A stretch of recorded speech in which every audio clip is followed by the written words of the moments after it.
we had our women's mini retreat last weekend. It was wonderful. I'm so grateful to see God stirring up healing and connection and goodness among those ladies. My gosh, thanks for praying. This weekend we have our men's retreat. Another great sized sign up. And I believe it will be graced, and we sure would like your prayers. Secondly, since we last recorded, wars broken out in Iran. Please let us pray earnestly for peace there, in Ukraine, and all the troubled parts of this world, and in our own homes and hearts and cities. And may there be peace, may there be justice, may there be hope. And then finally, this Friday is our Parish feast day. You know, I've been blessed over my years to be, every parish I've been a part of has been a real gift to me, and I will always and forever be a part of who I am. And I love it here. Yeah. One thing, if you go to our webpage, there's a banner at the top with some ways you can celebrate our Parish feast day, including one thing we call the Most Sacred Heart Way. How we are committed to treat each other so that every time anybody walks through the doors here for any event, they sense the love of Christ. You know, one of my favorite ones is number 2. If I have concerns with someone, I will bring my concerns to that person and in a respectful way. But anyway, again, I'm grateful to be here at this time of my life. I'm grateful for all the parishes I've been to, and all the people who have blessed me in so many ways. I'm so fortunate and blessed. And this weekend is considered the feast of Saints Peter and Paul all over the world. Our gospel question is something along the lines of, what does it do to you that that the church holds up such obviously flawed, imperfect people as heroes, even as saints? Thanks for joining.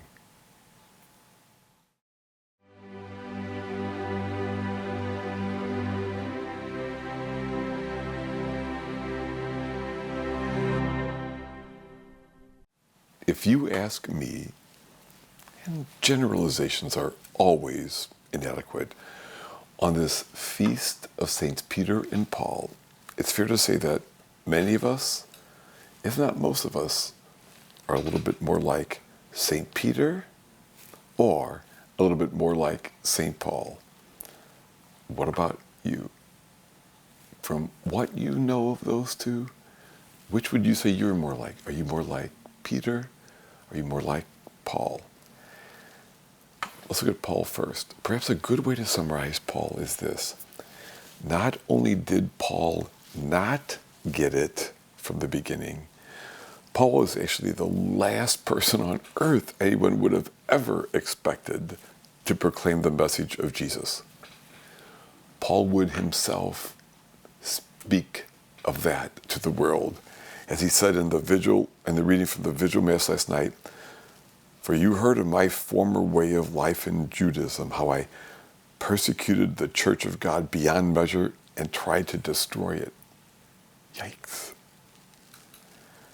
Now, maybe you're not that bad, of course, but maybe you are like Paul in that maybe this faith thing came late to you. Maybe people are shocked to see you walk through the doors of church. Now, Peter, on the other hand, was one of those who, when the call came, Peter got it from the beginning, right? He thought this Jesus was amazing, and he just jumped in from the beginning. There's one point in scriptures where he literally jumped in with both feet, right? Now, as we know then, Peter would, after that, continue to bungle it.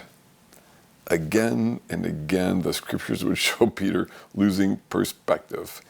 Immediately after the lovely scene in today's gospel, Jesus has to chastise Peter for misunderstanding it all. So maybe you're a bit more like Peter. Maybe you're a bit of both. How amazing, and I would say wonderful, that the church holds up two such obviously flawed people as heroes, as saints even. Let me repeat that.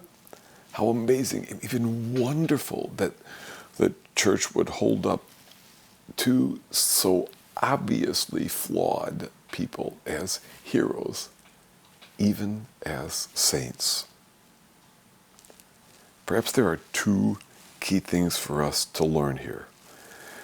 First, if God could use those guys, God could use me, God could use you. You know, the same Spirit of Christ that was in them is in you. It's in me. I mean, whether we are late to the party or whether we were there from the beginning and just kept screwing it all up, right? So that's part one. Secondly, if God could use those two and speak to us through them and inspire us by their lives, then God could use all kinds of other flawed people in this world to do that as well. No, you and I can't write ourselves off, but nor can you and I simply write others off because they are imperfect. Often there's something about us that doesn't very much like this. Maybe we're not aware of that, but I think something resists it a little bit. You know, in our minds, we can tend to like it all nice and neat. Saints are otherworldly people who just aren't really like us. I mean, we can never be like them. Therefore, we don't have to expect much of ourselves. We forget that a good and noble life is an ongoing effort. It is. Virtue is always developed over time, and with many a setback and failure, we've got to keep doing the work through all the messes, all the stages of life. And secondly, we can't too simply dismiss someone else just because of their imperfections. The integrity of a person or the importance of their words is not to be judged by this particular fault or mistake. If what they are speaking aligns with what Jesus taught, we need to listen. Now, our temptation, because it's convenient actually, is when we meet someone's imperfections, we can too easily dismiss, the wonderfulness of their personhood, and also to dismiss what God might say through them to us, right? I don't have to listen to them because they are imperfect. I know what he did. I know what she did.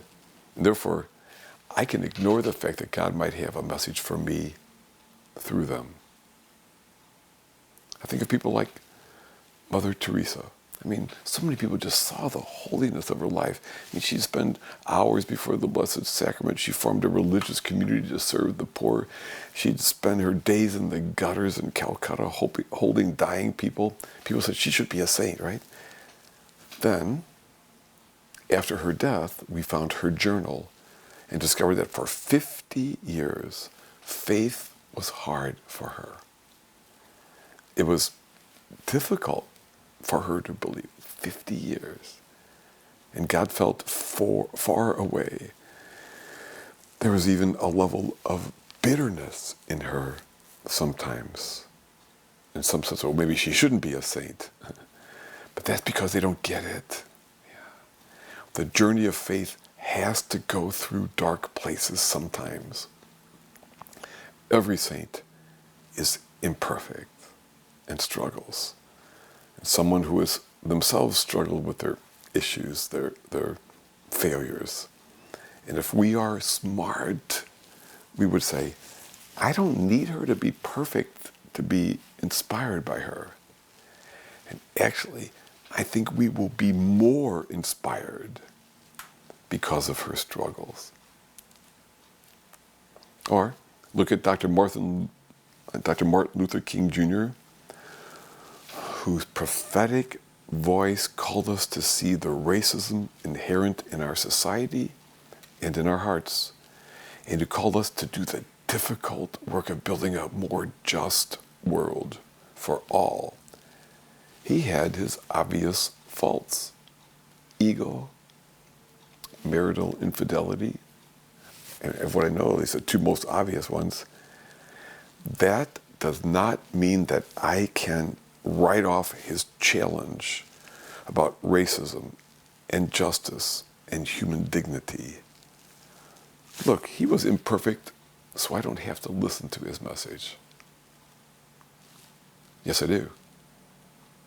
Because what he said was so very aligned with what Jesus taught. To end, you might know that I define saints this way. Saints are sinners who just kept trying. It was the truth for Peter. It was the truth for Paul.